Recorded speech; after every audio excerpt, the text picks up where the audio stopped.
Hello everyone! Welcome to my channel. For today's video ang pag-uusapan natin is hindi mo ba kayang bayaran ng iyong credit card bills? So ayan. So ano ba yung mga dapat natin gawin kung hindi natin kayang bayaran yung outstanding balance natin sa ating mga credit card bills? Pero bago yan, kung bago ka sa aking channel, huwag mo munang kalimutang i-like ang video na ito, pakiclick ang subscribe button, pati na rin ang notification bell para update kayo sa mga susunod ko pang videos. At kung sa Facebook page ka naman nanonood, huwag mo pong kalimutang i-follow ang ating page.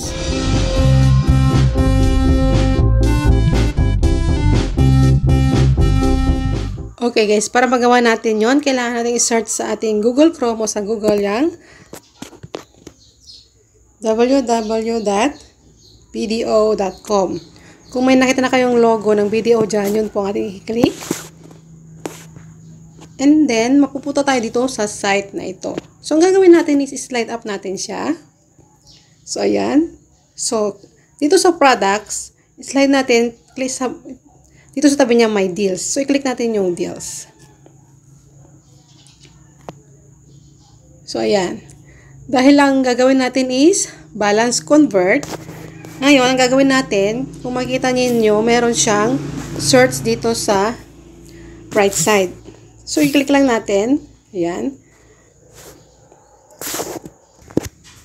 So, ang gagawin natin is, itatype natin ang balance convert. Ayan. Kung makita nyo, merong low rate tsaka special rate. So, try natin yung low rate. Then, click natin yung balance convert low rate. So, ayan. Balance convert in a low rate. So, makikita natin dito kung ano yung mga card na pwedeng mag-qualify dito sa balance convert na ito. Nandito siya sa qualified cards. So, check natin kung kasali ba yung ating card dito sa balance convert na ito.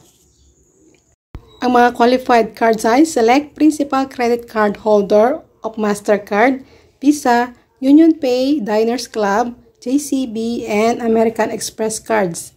Ang minimum amount na pwede natin i-balance convert ay 20,000 pesos or $500 USD. Ang promo period nito ay July 5 to December 31, 2024. And then, nandito rin yung rates and applicable fees. So, ayan. Nandito siya. Ayan. Babasahin na lang natin. Sabi niya, eligibility is determined by BDO at the time of balance convert application. Qualified card holder will receive Viber, SMS, or email from BDO deals about the promo with the application rate. So, ayan. So, check ninyo yung mga email ninyo tsaka yung mga text sa inyo ng BDO deals, baka nandun yung balance convert na pwede sa inyong credit card. So, paano natin siya i-avail? Ito yung mga availment channels niya. So, ayan. Ito yung mga availment channels na pwede nyo gamitin. So, meron siyang 3 channel. So, pwede tayong mag-apply online. So, ayan yung number 1, apply online. Yung number 2, pwede tayong tumawag sa kanilang customer service. And then, number 3, pwede tayong mag-text sa kanila. Para makapag-text po tayo sa BDO, i-check nyo po yung inyong text messages.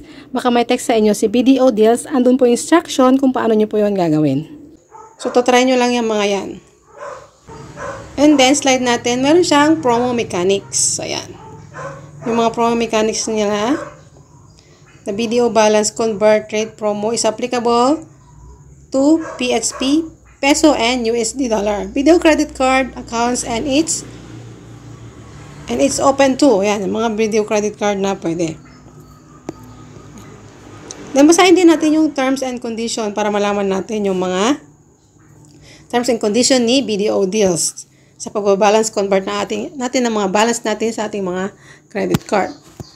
So, ngayon, kunwari, ang gagawin natin is, itatry natin siyang gawin through online. So, i-click natin is itong una. Itong sa availment channels, i-click natin itong una, yung itong may box. Yan, sa pinakauna yung number 1. So, ito yung pay card balances on installment. So, ayan. So, ito yung mga computation. Tsaka yung mga applicable fees. So, nandito sa pinakababa niya, kung gusto natin mag-balance convert, pagdating natin. So, balance convert low rate. All field are mandatory. So, ayan.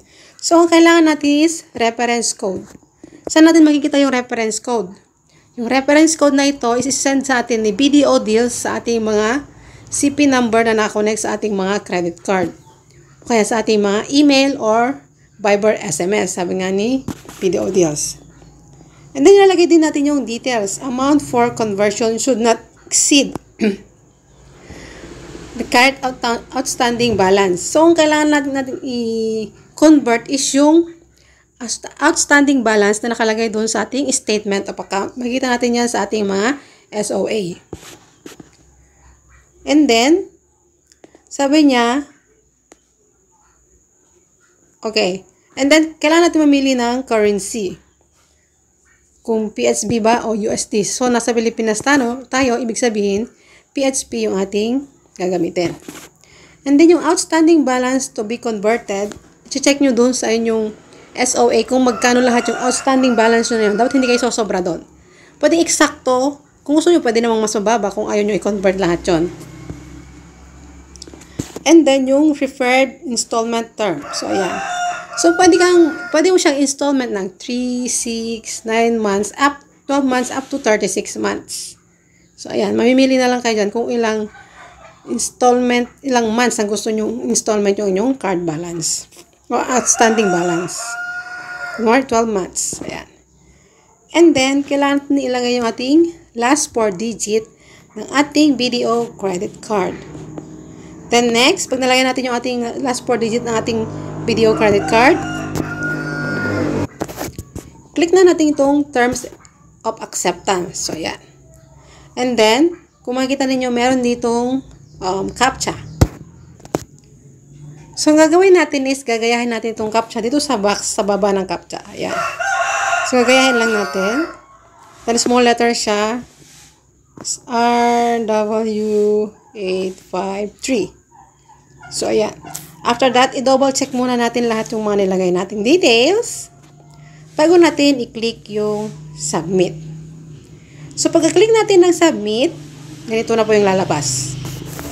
So, ayan. Sabi niya, thank you for your interest in balance convert low rate promotion. Your reference number is, ayan, dinelete ko na siya. And please allow 5 banking days to process your balance convert request. If you would like to convert balance on your other qualified BDO credit card, please submit a new form. Visit the BDO website, click Deal, search Balance, Convert Low Rate, and click Apply Now. So, ganun lang po yung ating gagawin.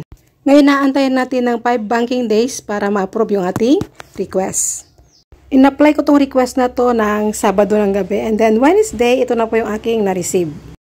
So, ito po ay na-receive ko through text. So, ang sabi niya, your BDO balance convert request with reference number has been approved. Thank you. So, ganun lang po kadali mag-balance, convert ng ating mga outstanding balance sa ating mga credit card online.